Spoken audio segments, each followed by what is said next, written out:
Bismillahirrahmanirrahim. Assalamualaikum warahmatullahi wabarakatuh. Perkenalkan, nama saya Nida Fitri Aziza, mahasiswa UT dengan nomor induk mahasiswa 858457526. Saya berasal dari UPB JJ Kota Samarinda, tepatnya dengan kelompok belajar Salut Amanah Kota Balikpapan. Alhamdulillah, sebelumnya saya mengucapkan banyak-banyak terima kasih kepada dosen pembimbing saya, yakni Bapak Dwiki Mahendra Sani MPD, yang sejauh ini sudah membimbing saya dalam kegiatan praktikum IPA di SD, baik dari tutorial webinar maupun tutorial online yang ada. Alhamdulillah sahabat, pada kesempatan kali ini saya berkunjung ke kawasan wisata lingkungan hidup yang ada di Kota Balikpapan, tepatnya ada di kilometer 23, yang merupakan juga tempat bagi perlindungan hewan beruang madu. Yuk ikuti keseruan saya hari ini. Ya, sahabat, ekosistem darat sendiri diartikan sebagai suatu sistem ekologi yang komponen penyusunnya hidup dan berinteraksi di daratan. Seperti yang sahabat bisa lihat di sekitar saya ya, ekosistem darat itu juga terdiri dari komponen biotik, ya, komponen yang hidup. Contohnya adalah makhluk hidup, hewan, dan tumbuhan.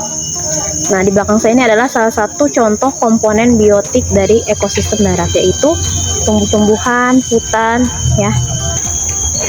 Jika tadi saya sudah menjelaskan tentang komponen biotik yang ada dalam ekosistem darat, saat ini saya akan menjelaskan komponen abiotik atau unsur yang tidak hidup yang ada pada ekosistem darat, yang kemudian sering kita temui seperti suhu, cahaya matahari, udara, tanah, dan lain-lain.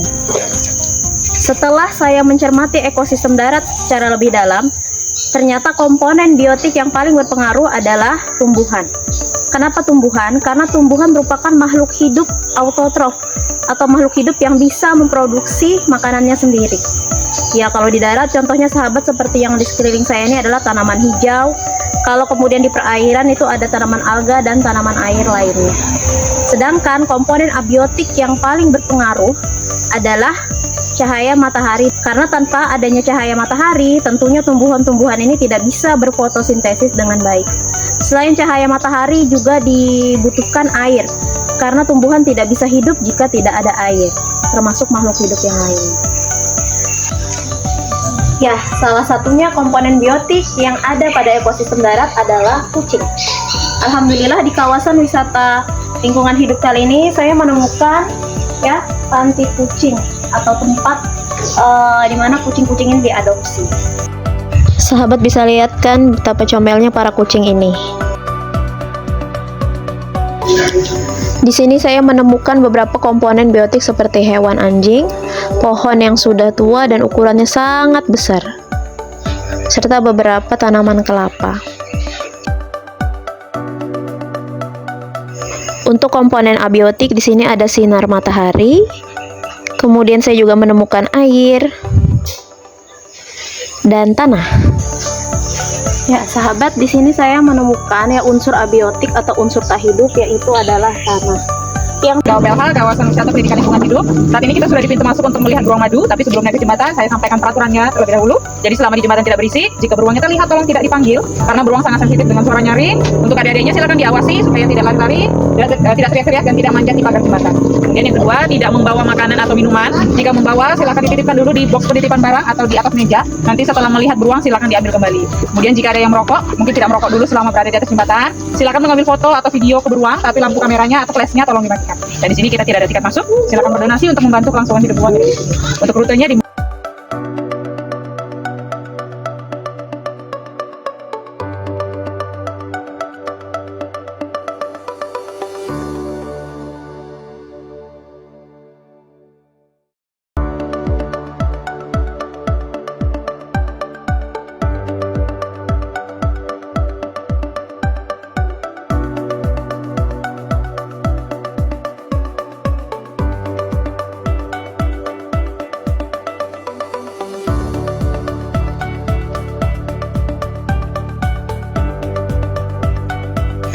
ekosistem darat salah satunya hutan hujan tropis di Asia Tenggara, di mana beruang madu berperan sebagai penyebar biji dan pengendali serangga yang vital bagi kesehatan hutan.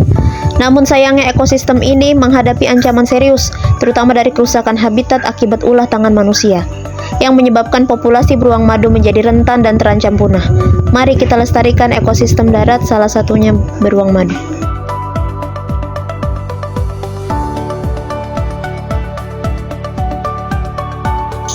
Ya, sekian video tugas praktikum IPA DSD dari saya. Saya Nida Fitri Aziza pamit undur diri. Salam pendidikan. Assalamualaikum warahmatullahi wabarakatuh.